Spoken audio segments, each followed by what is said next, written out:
Yesu ashimwe. Dusangire amajambo dusanga mu butumwa bwiza bwanditswe na Mariko igice ca 13 umurongo wa 22 n'uwa 23 haravuga ngo kuko hazokwaduka abigira Kristo n'abigira bavugishwa n'Imana bagakora ibimenyetso n'ibitangaza kugira ngo bazimize n'abatoranijwe n'ivyashoboka, ariko mweho mwiyubare abanda bibabwiye byose bitaraba.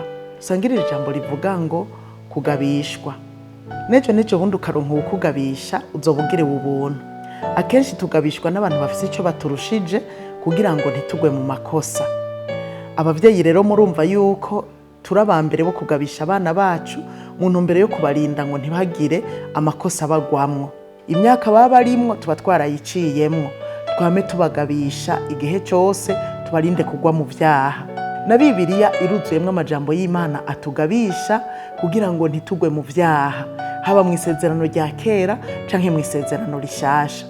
Yesu aya majambo dusomye yari kumwe n'abigishwa biwe, hanyuma arababwira yuko hari igihe hazokwaduka abantu bigira Kristo, abandi bigira bavugishwa n'Imana, bakora ibimenyetso n'ibitangaza, bazimize n'abatoranijwe n'ivyashoboka.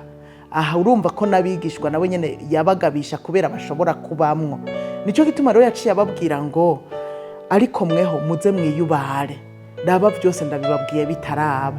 Yabibabwiye bitaraba kugira ngo nibabona ico gihe kigeze bakabona abantu batanguye kwiyita Kristo, abavugishwa n'Imana baradutse, bariko bakoreshwa ibimenyetso n'ibitangaza, kwari kugira ngo bace baba maso, bobo babe abizigirwa, babe maso ntibagwe mu mitego. Burya iyo ugabishijwe kuba ari kugira ngo ube umwizigirwa, uhagarare neza kandi ntushobore kugwa mu makosa. Ndabaha akarorero k'umuntu yigeze kungabisha. Twahuriye mu ndege, arangabisha ati muri ico gihugu tugiyemwo rero abagore baho n'abagore basakuza cyane kandi benshi n'abanebwe.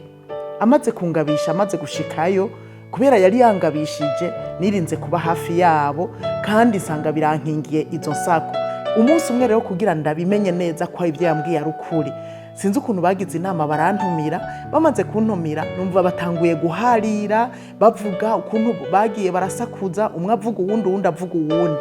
Byabaye ibikomeye, nahavuye mpinduka umucamanza kubera ari je nyene ntari muri uwo mugwi w'abagiye baravugana na nabi. Rero ivyo byashobokeye kubera iki? Naririnze kubera nari naronse uwungabisha. Burya nawe uronse ukugabisha ubugiriwe ubuntu. Je w'ico gihe ndatahura neza ko nari nagiriwe ubuntu. Rero n'Imana yaratugabishije mu ijambo ryayo kugira ngo biturinde kugwa mu makosa, biturinde twame twiyubara.